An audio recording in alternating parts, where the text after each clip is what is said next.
I'm inside and I saw The Boys Season 3, Episode 4, Glorious 5-Year Plan. It is directed by Julian Holmes, written by Meredith Glynn, and if you haven't seen this episode, I will spoil it for you. This episode starts and we're following the boys, specifically Butcher arranges Russia plans. Nina is like, yo, you want to do an assassination job? I'll hook you up to go to Russia.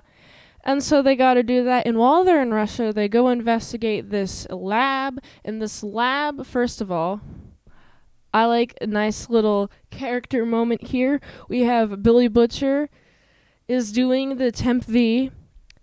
Huey catches him doing the temp V, is like, can I have some? Butcher's like, no.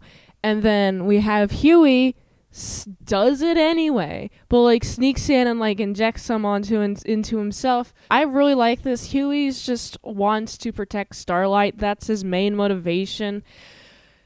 I feel like he also feels like he needs to be some sort of protector, which I get because he's a dude, and that's like dude genes, is to be a protector of some kind. So, you know, he's really feeling it. He's like, I gotta do whatever I can, and so he gains the temp V powers against Billy Butcher's wishes. But it helps out when there's a guard about to do an assassination attempt of Mother's Milk, and he like teleports and like punches his stomach. I thought that was really cool.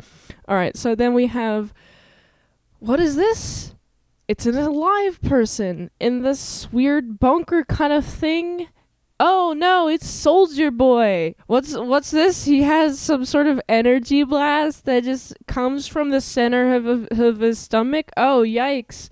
Uh-oh, and that gets hit against Komiko because Frenchie was about to get blasted, but Komiko got the front of the blast, and that took away her powers, and also she's injured. And I'm like, wow, I'm interested to see how Komiko evolves as a person, because she's never had her powers taken away from her. And I know she's in some sort of slump. I'm really excited for more character development on that front. But also, obviously, the Russians experimented on Soldier Boy. I imagine that Soldier Boy would have a terrible look on people after this. I'm not sure where his priorities lie, honestly. It's kind of a sketchy, scary situation to be in and to have loose on the world. Oh, yikes. So we got a very violent, physically violent thing here.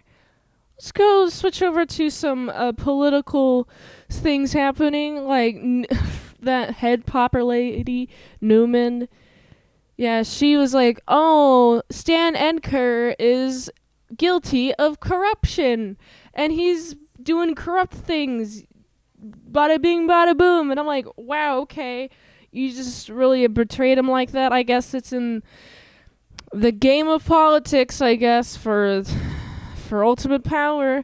She's like, you get it. You get why I had to do this, right? And of course, her deal, the way that she was able to betray Stan Edgar, is she got some compound V in like an exchange, and she injects that compound V into her daughter, and the daughter's like 12 years old, so she's feeling all of that very traumatic very traumatic experience.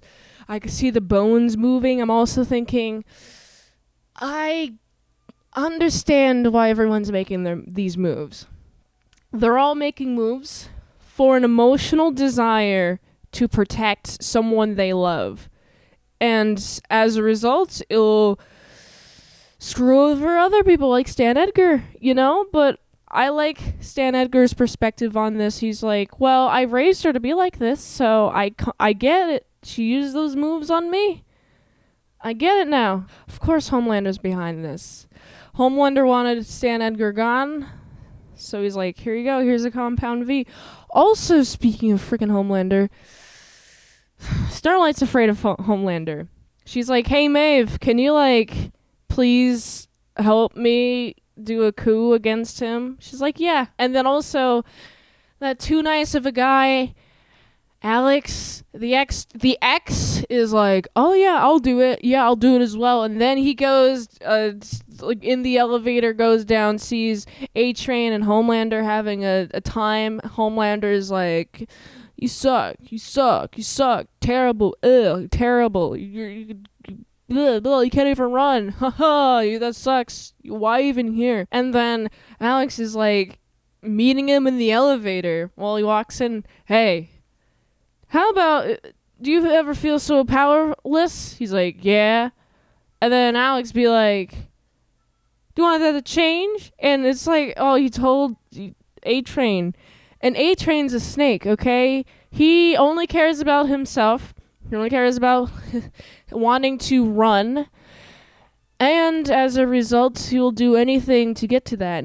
And he sees that Homelander is the way to get back to running and to staying on the 7. So he's like, oh, there's a coup going on? I'm going to report that to Homelander. And then Homelander is like, oh, who's that guy who told you? Oh, you and Starlight are having a coup? Okay.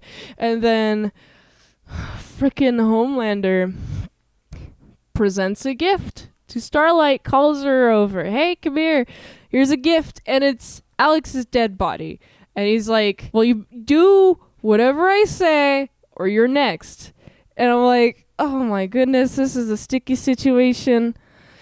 Oh, yikes. Starlight, I know you tried your best trying to warn him and everything, but like, you can't control everyone. Everyone makes their own decisions. They do what they want. I get it. That guy had it coming for him. He was way too nice. He would have not lasted at all. You ever hear that phrase, the good die young, or you live long enough to see yourself become the villain? You know, that kind of phrase. That's what's happening here. Alex is too good for this world. He had to be murdered by Homelander, who is the most terrible person. But he has all the power because of how terrible he is. So this is a fun episode. I like how it's in the middle of the season. The end is like, oh, there's so much tension. Just keeps on building. Oh my goodness. I'm just really excited to see Homelander's public snapping point. I feel like the speech from last time is kind of a snapping point where he finally snaps, but like that's kind of like subdued. He didn't like actually kill somebody, so he's just expressing his opinion, and people might share that opinion, and so be on Homelander's side. So it's a plus for him, which is nice. But I'm excited to see Homelander do something really bad that he can't come back from. So I gotta give this episode, it just makes me really excited for the next few episodes. This is a solid like 7.4 out of 10. If you like this review, watch another one. The platform really likes that. If you want to fast track a movie review, we can do that for $20 Reditos at patreon.com/ASEPresents. And if you'd like to help support the daily grindiness of all them daily movie reviews, go to this link tree, find the way you can help support the daily grind of all them daily movie reviews, so you can go here. And until next time, I'm mint salad sauce. See you later, my salad croutons and bacon bits. Bow.